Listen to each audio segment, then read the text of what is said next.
Sveiki prisijungę prie Valstybinės mokesčių inspekcijos YouTube kanalo. Šio seminaro tema – mokestinių nuostolių perkėlimas apskaičiuojant pelno mokestį. Mokestinių nuostolių rūšis. Mokestinių nuostolių rūšis ir jų perkelimo į kitus mokestinius laikotarpius tvarka nustatyta Lietuvos Respublikos pelno mokesčio įstatymo, toliau trumpinsiu PMI 30 straipsnyje. Apskaičiuojant apmokestinamąjį pelną, išskiriamos 3 nuostolių rūšis. Įprastinės veiklos nuostoliai, tai yra veiklos nuostoliai, nuostoliai iš vertybinių popierių ir ar išvestinių finansinių priemonių perleidimo ir nuostoliai patirti dėl turto naudojimo, pardavimo ar kitokio perleidimo nuosavybėn apskaičiuoti pagal PMI 5 straipsnio 9 dalyje nustatytą formulę. Nuostolių apskaičiavimas. Įprastinės veiklos nuostoliai apskaičiuojami iš pajamų atėmus neapmokestinamasias pajamas ir atskaičius leidžiamus atskaitimus, bei ribojamų dydžių leidžiamus atskaitimus. Vertybinių popierių perleidimo pelno nuostolis sudaro už perleistus vertybinius popierius gautų gautinų pajamų ir jų įsigijimo kainos skirtumas. Apmokestinamojo pelno dalis nustatyta pagal PMI 5 straipsnio 9 dalyje patvirtintą formulę apskaičiuojama iš paties Lietuvos vieneto ar nuolatinės buveinės vykdomojam TEP veikloje sukurto turto naudojimo, pardavimo ar kitokio perleidimo nuosavybėn gautų pajamų atskaičius šioms pajamoms tenkančius leidžiamus ir ribojimų dydžių leidžiamus atskaitimus. Veiklos nuostolių perkėlimas.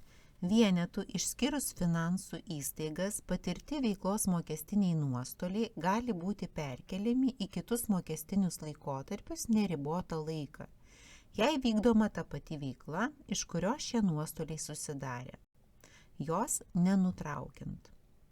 Perkeliamų nuostolių suma negali viršyti 70% vieneto mokestinių laikotarpio pajamų, apskaičiuotų iš pajamų atėmus neapmokestinamasias pajamas, leidžiamus ir ribojimų dydžių leidžiamus atskaitimus, išskyrus ankstesnių metų nuostolius.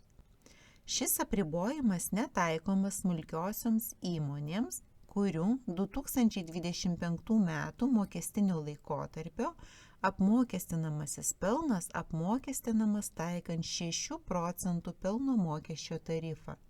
Tai yra, įmonėms, kurių vidutinis sąrašuose esančių darbuotojų skaičius neviršė 10 žmonių ir mokestinio laikotarpio pajamos neviršė 300 000 eurų sumos ir jos netitinka PMI 5 straipsnio 3 dalyje nustatytų kriterijų.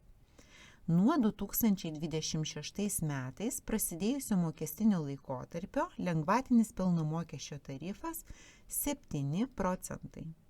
Kuris bus taikomas smulkiosioms įmonėms, kurių pajamos per metus neviršė 300 000 eurų ir kurios netitinka PMI 5 straipsnio 3 dalyje nustatytų kriterijų.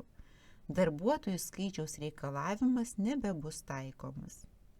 Jei mokestiniai nuostoliai patiriami kelis mokestinius laikotarpius iš eilės, tai jie perkeliami į kitus mokestinius laikotarpius iš eilės tą tvarką, kokie jie susidarė. Tai yra, pirmiausia, perkeliami ankstesnių metų mokestiniai nuostoliai. Tik juos padengus galima perkelti vėliau patirtus mokestinius nuostolius. Nuostolių perkelimas nutraukiamas, jeigu vienetas savo sprendimu nebetęsia veiklos, dėl kurio šie nuostoliai susidarė, išskyrus atvejus, kai veikla nebetęsiama dėl nuo vieneto nepriklausančių priežasčių.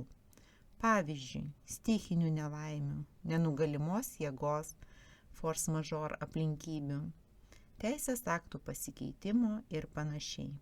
Pažymime, kad įprastinės veiklos nuostoliai gali būti dengiami vertybinių popierių perleidimo pelnu ir pagal PMI 5 straipsnio 9 dalyje nustatytą formulę apskaičiuotų apmokestinamuoju pelnu. Vertybinių popierių perleidimo nuostolių perkelimas.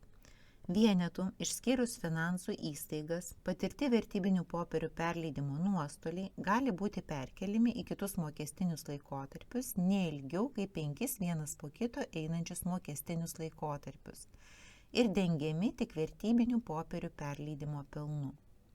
Vertybinių popierių perleidimo pelnu nedraudžiama dengti įprastinės veiklos nuostolius. Jeigu pelno iš vertybinių popierių perleidimo per 5 mokestinius metus neuždirbama, nuostoliai gauti iš vertybinių popierių perleidimo nebeperkeliami.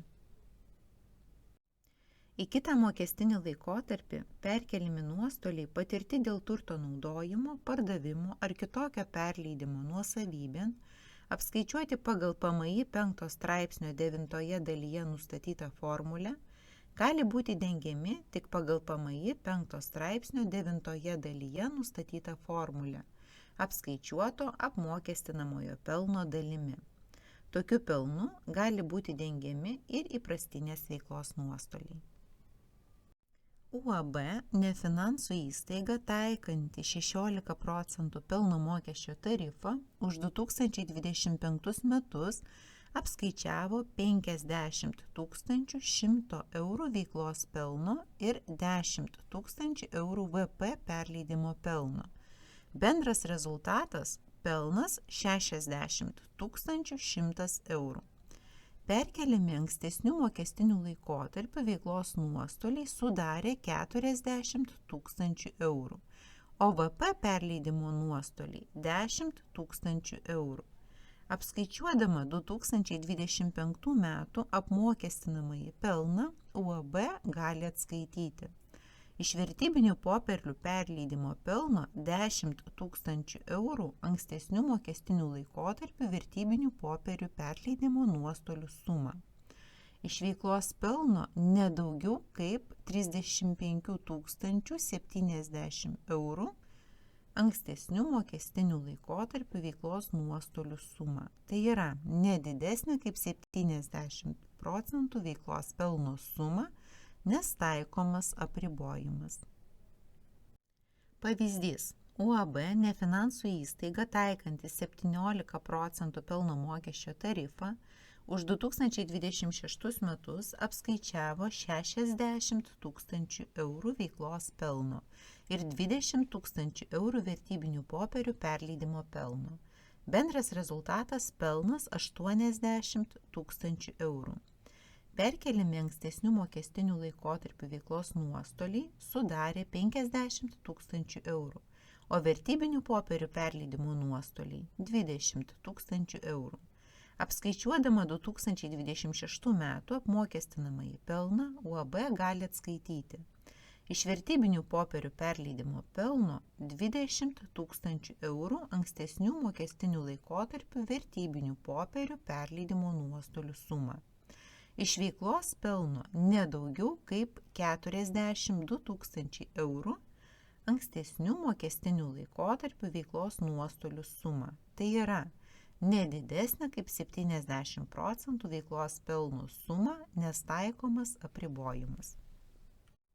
Čia pateikta informacija, kaip savarankiškai surasti informaciją mokesčių klausimais ar pasikonsultuoti su specialistais. Mokomieji elektroniniai įrašai skelbiami Valstybinės mokesčių inspekcijos YouTube kanale. Dėkojame už dėmesį.